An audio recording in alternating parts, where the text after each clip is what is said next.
할렐루야. 한 주간 동안도 주님의 뒷모습을 바라보며 그 주님의 발자취를 따라가시는 우리 성도님 되시길 소망하면서 8월 2일 월요일 하루 30분 예배를 하나님께 드리겠습니다. 하나님께서 우리에게 주시는 말씀은 빌레몬서 1장 15절에서 25절까지의 말씀입니다. 제가 하나님 말씀 받도록 하겠습니다. 아마 그가 잠시 떠나게 된 것은 너로 하여금 그를 영원히 두게 함이리니 이후로는 종과 같이 대하지 아니하고 종 이상으로 곧 사랑받는 형제로 둘 자라 내게 특별히 그러하거든 하물며 육신과 주 안에서 상관된 내게라. 그러므로 내가 나를 동역자로 알진대 그를 영접하기를 내게 하듯 하고 그가 만일 내게 불의를 하였거나 내게 빚진 것이 있으면 그것을 내 앞으로 계산하라. 나 바울이 친필로 쓰노니 내가 갚으려니와 내가 이외에 내 자신이 내게 빚진 것은 내가 말하지 아니하노라. 오 형제여, 나로 주 안에서 너로 말미암아 기쁨을 얻게 하고 내 마음이 그리스도 안에서 평안하게 하라. 나는 내가 순종할 것을 확신함으로 내게 썼노니 내가 말한 것보다 더 행할 줄을 아노라. 오직 너는 나를 위하여 숙소를 마련하라. 너희 기도로 내가 너희에게 나갈 수 있기를 바라노라. 그리스도 예수 안에서 나와 함께 갇힌 자 에바브라와 또한 나의 동역자 마가, 아리스다고, 데마, 누가가 문안하느니라. 우리 주 예수 그리스도의 은혜가 너희 심령과 함께 있을지어다. 아멘. 빌레몬서는 사도 바울이 빌레몬이라는 사람에게 개인적으로 보내는 편지입니다. 사도 바울은 안질이라는 육체의 가시 때문에 대부분의 편지들을 대필로 썼습니다. 그런데 19절을 보면 사도 바울이 친필로 썼다고 말합니다. 그만큼 빌레몬에게 보내는 이 편지가 바울에게 있어서 굉장히 중요했고 간절한 마음이 담겨져 있다는 것입니다. 그렇다면 이 편지의 내용이 무엇입니까? 그 내용은 오네시모를 용서해 달라는 것이었습니다. 바울이 편지를 보내는 빌레몬은 당시 큰 부자였던 것 같습니다. 그리고 오네시모는 그 빌레몬의 노예였습니다. 그런데 어떤 이유로 오네시모가 도망쳐 나온 것입니다. 18절에 그가 만일 내게 불의를 하였거나 내게 빚진 것이 있으면 그것을 내 앞으로 계산하라. 이렇게 기록된 걸로 보아 오네시모가 도망쳐 나올 때에 금전적인 손해를 끼쳤던 것 같습니다. 이렇게 도망쳐 나온 오네시모는 어떤 경로로 로마까지 오게 되었고 또 어떤 이유였는지는 모르지만 로마 감옥에 갇히게 되었던 것 같습니다. 그런데 그 감옥에서 로마 황제의 재판을 기다리고 있는 바울을 만난 것입니다. 그리고 바울에게 복음을 듣고 주님을 영접하고 변화를 받은 것입니다. 그래서 어제 말씀 10절을 보면 사도 바울이 갇힌 중에서 낳은 아들 오네시모를 위하여 내게 간구하노라 라고 말씀하고 있습니다. 감옥에서 복음으로 낳은 영적 아들이라는 것입니다. 이렇게 복음으로 낳은 아들 오네시모를 용서하고 다시 받아주라며 바울이 빌레몬에게 요청을 하고 있는 것입니다. 그렇습니다. 오네시모는 감옥에서 바울을 통해 하나님을 만났습니다. 하나님을 만나는 순간 이제까지 주인이 자신을 얼마나 용서하고 인내하며 봐주었는지를 알게 된 것입니다. 그는 고난을 통해 비로소 주인의 은혜를 알게 되었습니다. 그래서 사도 바울은 15절에 이렇게 말씀합니다.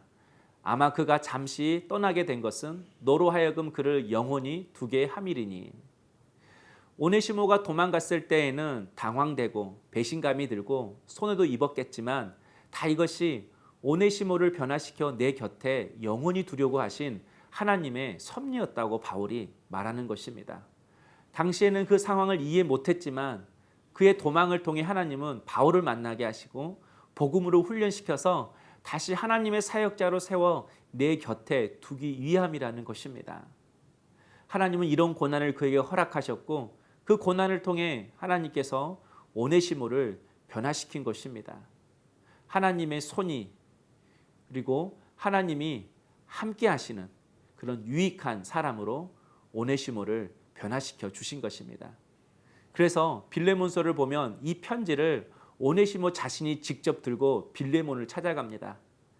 그 당시 노예가 도망을 치면 사형이라는 형벌을 받게 되어 있습니다. 만약 빌레몬이 용서하지 않으면 죽음을 각오해야 합니다. 그는 자유롭게 살려고 도망쳤습니다. 그런데 이제는 주인에게 저지른 죄에 대해 책임을 지기 위해 오히려 주인을 찾아가는 오네시모의 모습을 볼 수 있습니다. 은혜를 받고 나서 자신의 행동에 대해 책임질 줄 아는 그런 사람이 된 것입니다. 사랑하는 성도 여러분, 하나님께서 우리에게 고난을 허락하시는 이유가 있습니다. 하나님을 만나고 하나님의 사랑을 알기 위해서입니다. 또 주님의 일꾼으로 쓰시기 위함입니다. 하나님 곁에 영원히 두고 값지고 귀하게 쓰시기 위함입니다. 내 인생을 향한 하나님의 섭리가 있기에 지금 내게 어렵고 이해되지 않는 그 일들이 있다 할지라도 하나님은 그 환경을 통해 나를 빚으시고 바꾸시고 새롭게 하시고 새 길을 열어주실 줄로 믿습니다. 항상 하나님을 바라보며 하나님의 은혜 안에 변화될 수 있는 성도님 되기를 원합니다. 또한 혹시 지금 주인을 떠나 방황했던 오네시모처럼 주인 되신 예수님을 떠나서 방황하고 있는 성도가 있습니까? 주님께서 오네시모처럼 잘 훈련시켜서 다시 주님께로 보내주실 것입니다. 그러므로 포기하지 말고 바울이 오네시모를 영적으로 낳았던 것처럼 내게 맡겨주신 영혼이 있다면 그 또한 하나님의 사랑으로 품고 영적으로 잘 낳을 수 있는 우리 성도님 될 수 있기를 소망합니다. 기도하겠습니다. 사랑의 주님, 하나님의 은혜에 붙들려 변화되는 저희들의 삶이 되게 하여 주옵소서. 이제는 나의 자유가 아닌 하나님의 그 진리의 자유를 향해 믿음으로 걸어갈 수 있는 저희들의 삶이 되게 하여 주옵소서. 예수님의 이름으로 기도드립니다. 아멘. 오늘의 추천 찬양은 은혜라는 찬양입니다. 오늘도 내가 걸어왔던 모든 순간들이 당연한 것이 아니라 하나님의 은혜였다고 고백하며 하루를 시작하시는 우리 성도님 되시길 소망합니다.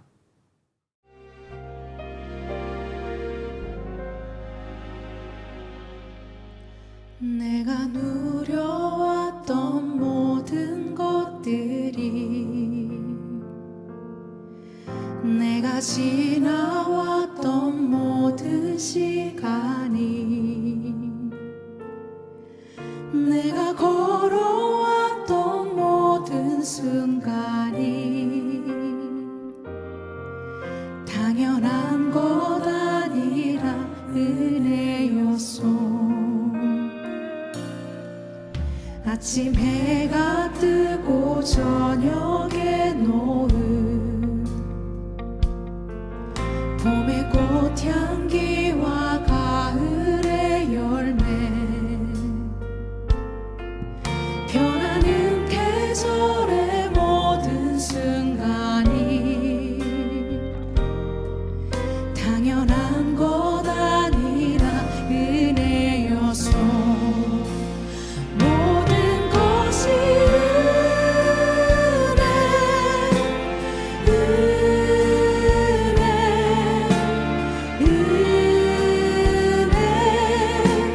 한없는 은혜 내 삶에 당연한 것 하나도 없었던 것을 모든 것이 은혜